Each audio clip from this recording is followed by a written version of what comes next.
The political There was shift. an angry town hall meeting in San Diego where the parents of these people were starting to ask questions. These people have been out there for a long deployment. They were only supposed to be there for, 7 months, and they stretched it out.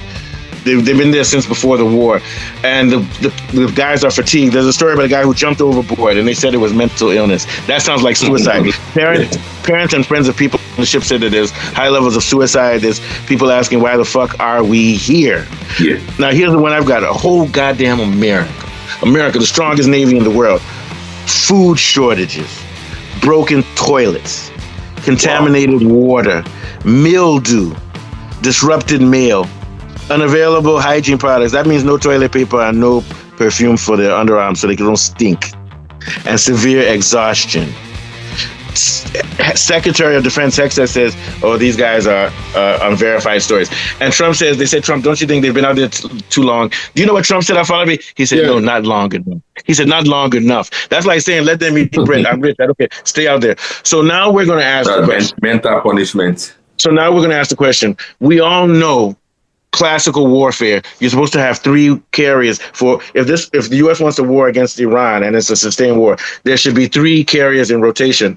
One coming in so that when the other one starts to leave, it can start to relax and relieve the people, and then another one in between in transition. So there should always be a cycle because it takes weeks, if not months, to replace another ship. So months ago, there should already be another ship preparing to replace this one, and there should be one behind it also in the process.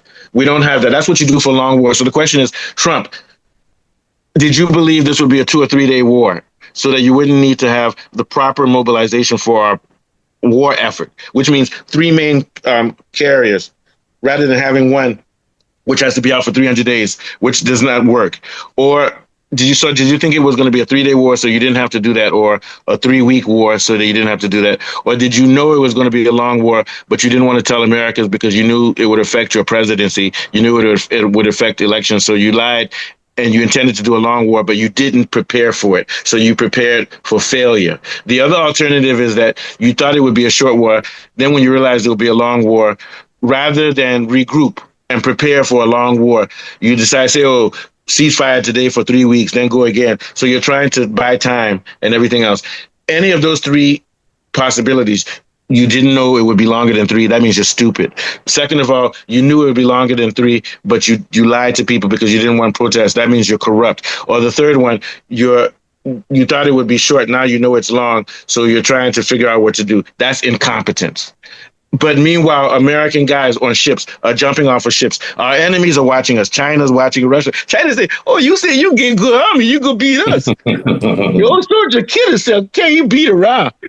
Come on. We're a laughing stock. We're no longer an industrial nation for war. China is pumping out ships like the U.S. Abraham every week. And the difference is that China's domestic production and industrialization is linked with their military industrial thing. So in other words, you can't have a dominant military if you're not an industrial nation. The U.S. is no longer an industrial nation. We print money, but we're not able to print supplies to even give the people in the U.S. Abraham a fighting chance to beat Iran. They're getting tired, and we don't have ships to replace them. We only have 13 ships in our whole arsenal now, and most of them, I think 10 of them are under repair. So that means that the U.S. has a disjointed, broken army. We've wasted all of our missiles, too. So the question I'm asking all you people who follow Trump and stand by him, do you still stand by him after this disgrace? What are your thoughts on this whole situation, Afolabi?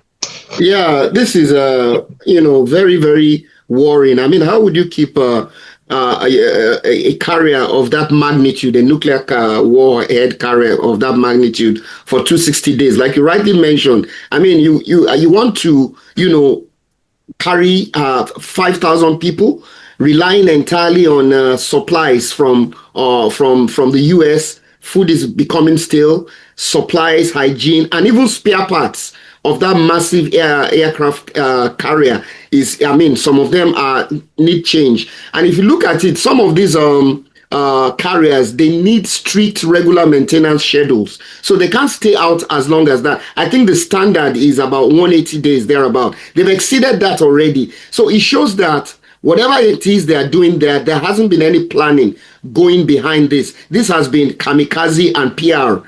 And at the end of the day, it's the political elite that benefit from this kind of mindless escapade, because that ship is just like a sitting duck. You know, the sign of a ship there is just bullying people. It's not really doing anything. The warheads and the ammunition, he can't get those kind of supplies. And if you keep it longer there, the possibility of using that same carrier in the future is diminished. In order to fight this war properly, if they were going to do a long sustained campaign against Iran, which they claim they weren't, they're going to have to spend hundreds of millions on having 3 ships ready, have 60, 70, 80,000 personnel over all 3 ships, right? And everything. That costs money. Mr. Warif, you know what, in Nigeria, when they give you contract to build road and they give you 500 million naira, you take 350, you take 350 for yourself and you think you can build the road with 150. You see, that's what America's doing. The people that make money off of war, they don't want to spend the money that it takes to fight a war because they're putting it in their pockets. You see what I'm saying? To me, that's treason. It's treason because America can do better than this. They can produce what it takes for a long time war. But we all know that this war is actually just a money grab. So that's why it's not prepared properly. And they thought that they could just put those guys in the middle of the ocean and those guys won't rebel. But the people are jumping off of the ship. Do you know what it means for you to jump off the ship? Their families will begin to scream. Their families and even frustration. No, frustration can lead to that. So here's what happens to American soldiers when they are now deployed. The government gives them small money. A lot of their families become homeless or have to go live with their grandma or uncle or find friends because they don't have money. Because their husband or so is on the military and the military doesn't pay that much. A lot of these people are like part-time soldiers or part-time sailors. So they don't make a lot of money. So their family is struggling. Their family is like, when will they bring you back home? We need food in our house. So you see what America is doing. The ruling class in America are destroying the working class just so they can make quick money off of a war, which has absolutely no meaning at all. This war has no meaning. There's no reason for America to be at war with Iran. When you look at the reasons, there's just no reason at all. What are your thoughts, Mr. Warif? Yeah, what was going through my mind, I believe America is a democratic, what's it called? They are running a democratic system of government. But is it that Trump does not listen to anybody, or he just takes decision on his own like a dictator? Now, keeping those guys there, when like a military personnel, when you keep them on guard without engaging them, it affects their mindset. Some of them will begin to ask themselves questions. And staying for that long there, if somebody, one thing about being on guard as a military personnel, once your mind is not there, you get frustrated. Once you get frustrated, I think they should be rotating them.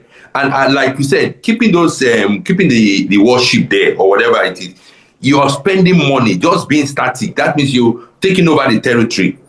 So I think and again, UN, I don't know if UN cannot impose or maybe call him to order, because when you sold yourself out, this is what happens. You cannot say something, you cannot talk because you've already sold yourself out to him. Yeah. I think they need to look at those things. If somebody's going to war front, even though we know that as a military personnel, you've signed some things you've signed it, but at least you should respect the person's will. Maybe rotate them so that they don't get bored. They are not robots. You know what it is? It costs money and time, and they don't want to spend money and time. Trump doesn't believe Americans are human beings. When they said that the Iran war is pushing our economy and Trump is making cuts and people don't have daycare for children, Trump said he's not worried about America's children. He's worried about Iran. When they said, are you worried about the U.S. economy? Trump said, I'm not worried about the economy. The only thing I'm worried about is beating Iran. So Trump said, these guys have been out too long. Trump said, not long enough. Wow. That's what you call oppression. What he's doing is he's telling you, what do you want to do? Yes, I'm telling you that you don't matter. Come and do something. Because he knows you won't. And America's a democratic.